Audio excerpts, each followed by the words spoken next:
اس لیے حضرت عثمان کے وارث بننے کی کوشش نہ کر، حضرت عثمان کے علوم کا وارث میں ہوں، ہے کوئی مقالل تو گفتگو کرے ہم سے۔ السلام علیکم ورحمۃ اللہ وبرکاتہ۔ برادر مکرم مولانا اورنگزیب فاروقی صاحب، امید ہے کہ آپ خیر عافیت سے ہوں گے۔ عید مبارک ہو، تقبل اللہ منا ومنکم صالح اعمالنا واعمالکم۔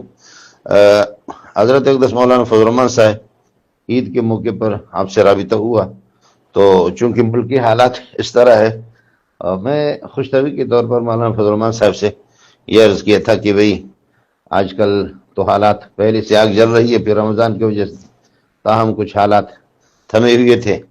اب یہ ہے کہ رمضان ختم ہو گیا، اس کے بعد آپ نکلے میدان پہ، یعنی سیاسی طور پر بات یہ تھی۔ اور یہ بھی بات عید کے موقع پر میں نے عرض کیا کہ ہمارے وزیر اعلیٰ صاحب وہ محصور ہے، اور حضرت عثمان کی طرح یہ تشبیہ صرف اس بات میں تھی کہ محصور، اور ہر طرف سے لوگ حاصرین اور محاصرین نے ان کو گھیرے میں لیا ہوا۔ باقی میں نے کہا کہ باہر نکلے تو وہ عورتیں اور مرد چھوٹے بڑے ان کو جوتوں سے ان کا استقبال کریں گے۔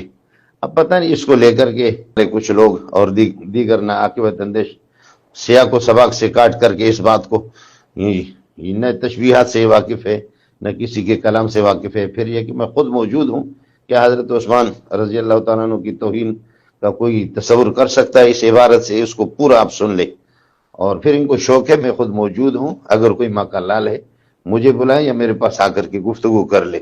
یہ سستی شہرت ان کو چاہیے، یہ اس طریقے کا سلسلہ نہیں ہوگا۔ جہاں حضرت عثمان کی ترجمانی کے لیے میں پہنچا ہوں ایران جیسے، یہ کہ دارالکفر کے اندر، دارالحرب کے اندر، وہاں آپ سوئے ہوئے تھے، آپ جیسے کو کوئی پوچھتا بھی نہیں تھا۔ اس لیے حضرت عثمان کے وارث بننے کی کوشش نہ کر، حضرت عثمان کے علوم کا وارث میں ہوں، ہے کوئی مقالل تو گفتگو کرے ہم سے۔ اس طریقے پر یہ ہے کہ کسی کو بدنام کرنا اور یہ کرنا کہ حضرت عثمان کی شان میں گستاخی۔ میں تو اس وزیر اعلیٰ سرفراز صاحب اس پر مذاق کر رہا تھا کہ محصور ہے اور مظلوم ہے۔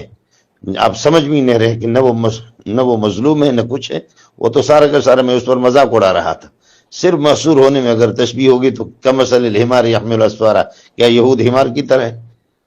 اس قسم کی چیزوں سے ناواقف رہنا اور خامخواہ فضول قسم کی اس قسم کے علم سے بالکل اور علومی اصطلاحی ہاتھ سے بالکل یہ حضرات ناواقف ہے۔ گزارش یہ کہ اگر کوئی اس قسم کا ہے ان کو بتا دے کہ مجھ سے ملے، اور میں خود موجود ہوں، میرے کلام کی تشریح اور وضاحت آپ نہ کریں۔ اللہ تعالیٰ آپ کا حامی اور ناصر ہوں۔ السلام علیکم ورحمۃ اللہ وبرکاتہ۔ السلام علیکم۔ جی دوستو، آپ نے سنا مولانا منظور مینگل صاحب کو کہ مولانا منظور مینگل صاحب کیا بیان فرما رہے تھے۔ آپ نے بغور مولانا منظور مینگل صاحب کو سنا۔